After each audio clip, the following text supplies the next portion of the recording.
भक्ति का चरम पक्ष, उत्कृष्ट पक्ष, भक्ति का सबसे विशुद्ध पक्ष अनुराग है, जिसको प्रेम कहते हैं, जिसको हम लोग अंग्रेजी के शब्दों में लव कहते हैं। Love is God and love is blind. एक पुस्तक में लिखा था, तो मैं वहीं से याद किया, हम कोई बड़े भारी पंडित नहीं है, तो उसमें लिखा था लव इज गॉड, प्रेम ही परमात्मा है। क्योंकि गॉड में जो डिस्ट्रॉय, ऑपरेट और जनरेट की क्षमता है वो लव इज गॉड है। और वो है क्या? प्रेम से। शंकर जी कह रहे हैं कि अग जग में सब रहित बिरागी, प्रेम ते प्रभु प्रगटई जिमियागी, ते ही समाज गिरिजा में रहेऊ, अवसर पाई बचन एक कहेऊ, कि हरि व्यापक सर्वत्र समाना। भगवान सब जगह हैं, लेकिन प्रेम ते प्रगट होई मैं जाना। वो प्रेम से प्रकट होता है। हिरण्यकश्यपु ने कहा इस खंभे में तेरा विष्णु है। प्रहलाद जी ने कहा हमको तो खंभे में दिख रहे हैं, आपके तलवार में भी दिख रहे हैं, आप में भी दिख रहे हैं, क्योंकि मेरी नजर में ऐसा है, जिधर देखता हूं उधर तू ही तू है, न तेरा सा जलवा न तेरी सी बू है। शाम की शमा में तू, सुबह की शबनम में तू, शबनम माने ओस की बूंदें, शाम की शमा में तू, सुबह की शबनम में तू, फिरागी हर सह में तू ही तू है, न तेरा सा जलवा न तेरी सी बू है। जाता हूं जहां श्याम, तेरा ही दीवाना कहा जाता हूं, ऐ श्याम तेरे धाम में बेदाम बिका जाता हूं। मेरे प्यारे, मेरे प्रियतम, तू कण कण में विद्यमान है। गोपियां उद्धव को समझाते हुए कह रही हैं कि तुम हमको नाक दबा करके योग सिखाने आए हो, वो मथुरा चले गए तो योग हम करें कहां? क्योंकि मन एक है और वो मन तो चला गया। सूरदास जी लिखते हैं सूर सागर में कि ऊधो मन न भये 10-20, एक हुतो सो गयो श्याम संग, को अवराध है इस। यहां तो कौन तुम्हारे योग की साधना करे, क्योंकि श्याम तन, शरीर भी श्याम है, श्याम मन, श्याम है हमारो धन, सब हमारे श्याम है। श्याम तन, श्याम मन, श्याम है हमारो धन, श्याम तन श्याम मन, श्याम है हमारो धन। आधरे की लाकरी आधार श्याम नाम है।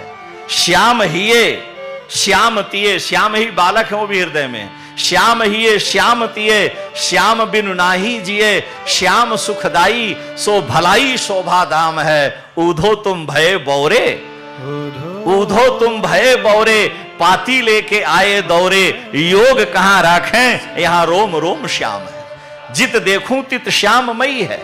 ये गोपियों की दशा है, उनको कहीं ढूंढने की जरूरत नहीं है, क्योंकि वो भक्ति की पराकाष्ठा प्रेम स्वरूपा है। इसलिए बिना प्रेम रीझे नहीं रहीमन नंद किशोर। ऐसा प्रेम हो भक्ति का परिष्कृत रूप, तब वो लव इज गॉड बनता है। और लव की डिफिनीशन एक पुस्तक में लिखी थी, तो उसमें लिखा था LOVE लव, और लिखा ऐसा लव गॉड है। कौन? जो L माने लाइफ ऑफ डेंजर, O माने ओशन ऑफ टीयर्स, V माने वैली ऑफ डेथ, और E माने इंड ऑफ लाइफ। जब ये चारों घटित होते हैं तब लव इज गॉड बनता है। यानी लाइफ ऑफ डेंजर, प्रेम के मार्ग में खतरा ही खतरा है। प्रेम कोई सामान्य वस्तु नहीं है। मुंशी प्रेमचंद ने अपने उपन्यास में लिखा कि प्रेम कोई सीधी साधी गऊ नहीं है, प्रेम खूंखार शेर है जो अपने शिकार पर किसी की नजर नहीं पड़ने देता। प्रेम कोई टेबल लैंप नहीं है कि बटन दबाया और प्रकाश हो गया। हाथ की हथेलियों को जब रगड़ करके आग पैदा की जाती है तब उस पर प्रेम की खीर पकती है। इसलिए लाइफ ऑफ डेंजर, प्रेम के मार्ग में खतरा ही खतरा है। दुनिया कहती है प्रेमी को पागल और दीवाना। Ocean of tears, ocean of tears माने समुद्र, आंसुओं का समुद्र उमड़ पड़ता है। प्रेमी दिन रात रोता रहता है। हमारे गुरु भाई सिद्ध महापुरुष श्री राम हर्षण दास जी महाराज को आप लोगों ने देखा, हर क्षण किशोरी जी को अपनी बहन मानते थे, अपने को बड़ा भाई, प्रेम में डूबे रहते। दिन रात नेत्र से अश्रु वर्षण होता रहता। नाम लिया अगर जानकी जी तो प्रेमाश्रु वर्षण होने लगता। तो ओशन ऑफ टीयर्स, अश्रुओं का समुद्र उमड़ पड़ता है। श्री जयशंकर प्रसाद ने, हिंदी के जो लोग जानकार होंगे, कामायनी एक खंड काव्य लिखा, और जयशंकर प्रसाद के कामायनी खंड काव्य की तरह से एक आंसू खंड काव्य है। और उसमें वो क्या लिखते हैं ओशन ऑफ टीयर्स का? रो रो कर सिसक सिसक कर, प्रेमी की ये दशा है। रो रो कर सिसक सिसक कर कहता मैं करुण कहानी। प्रेमी तो अपनी वेदना कह रहा है, लेकिन जो प्रेमी नहीं हो घायल की के घायल जाने। रो रो कर सिसक सिसक कर कहता मैं करुण कहानी। तुम सुमन नोचते सुनते, सुमन माने पुष्प भी होता है और सुमन माने सुंदर मन।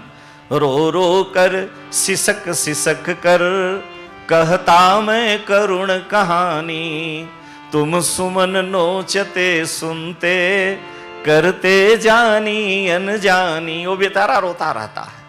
Ocean of tears, valley of death, LOV, valley of death, मौत की घाटी है।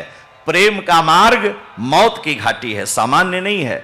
अयोध्या के भक्ति परंपरा के, रस परंपरा के, रसिक परंपरा के परमाचार्य लक्ष्मण किलाधीश के नाम से जो प्रसिद्ध थे, परम वंदनीय अनंत श्री विभूषित साकेत वासी श्री युगलानंद शरण जी महाराज, बड़े उच्च कोटि के सिद्ध संत, वो कह रहे हैं कि तुम लोग समझ रहे हो ठाकुर का प्रेम इतना सरल है, ये वैली ऑफ डेथ है, ये मौत की घाटी है। और वो क्या लिखते हैं महाराज जी, अरबी के बड़े जानकार थे, तो अरबी, हिंदी, फारसी, उर्दू मिला हुआ उनका काव्य है जिसका नाम है इश्क कांति। इश्क माने प्रेम, कांति यानी प्रकाश, प्रेम का प्रकाश। उनकी पुस्तक मिलती भी है इश्क कांति। उसमें वो लिखते हैं कि मन महबूब मिलायन फल भर, महबूब माने अपने प्रियतम श्री सीताराम जी से, मन महबूब मिलायन पल भर, एक क्षण तो अपने महबूब प्रियतम से मन मिलाया नहीं। मन महबूब मिलायन पल भर खाते दूध दही हैं। रोज माल खा रहे हैं मानव शरीर पाके, लेकिन अपने ठाकुर से, अपने प्रियतम से प्रेम नहीं किया। तो मन महबूब मिलायन पल भर खाते दूध दही हैं। युगलानन्य शरण बातों से किसने लाल लही है। बातों से कहीं वो प्रियतम मिलता है। युगलानन्य शरण बातों से किसने लाल लही है। छठी रात का दूध कढ़े जब चढ़े इश्क की राहें, प्रेम के मार्ग में, इश्क माने प्रेम। छठी रात का दूध कढ़े, लोग व्यवहार में हमारे यहां बोलते हैं अयोध्या की ओर, इतनी मार मारेंगे कि छठी का दूध याद आ जाएगा। अब क्या छठी का दूध है आप लोग जानिए, हमको तो पता नहीं है। लेकिन महाराज जी अपने काव्य में प्रयोग कर रहे हैं कि प्रेम के मार्ग में चलने पर छठी रात का दूध कढ़े जब चढ़े इश्क की राहें। और गढ़ी मसान समान, बड़े बड़ी गढ़ियां मसान के समान हो जाती हैं। गढ़ी मसान समान पान अरुराहन नेक निबाहें, न मार्ग सूझता है न भोजन की चिंता रहती है। गढ़ी मसान समान पान अरुराहन नेक निबाहें।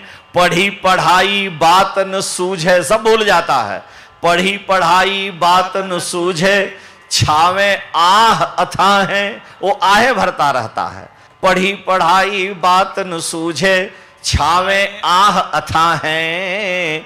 युगलानन्य शरण कृपाण चले सो सूर सराहें।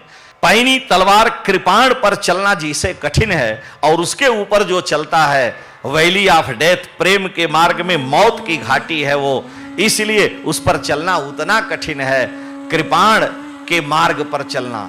इसलिए लव की जो वी व्याख्या, वी माने वैली ऑफ डेथ है, मौत की घाटी है। और एंड ऑफ लाइफ, जीवन का विसर्जन है। सब कुछ जीवन प्रेम में ही समाहित हो जाता है, वहां जीवन की कोई सत्ता नहीं। कबीर तो कह रहे हैं कि कबीरा यह घर प्रेम का, ये प्रेम का घर है, मौसी का घर नहीं है। कबीरा यह घर प्रेम का, खाला का घर नाही। शीश उतारे भूई धरे तब प्रविशय यही माय। जब तक अहंकार का यह शीश समाप्त नहीं होगा, जब तक तुम सुपरलेटिव डिग्री से 0 माइनस में नहीं आ जाओगे, अहम नहीं समाप्त होगा, तब तक तुम्हें भगवान का प्रेम नहीं मिलेगा। इसलिए ये बड़ी विलक्षण वस्तु है। लव इज गॉड, प्रेम ही परमात्मा है। और वो प्रेम प्रत्यक्ष अगर कहीं है तो वो मिथिला में है।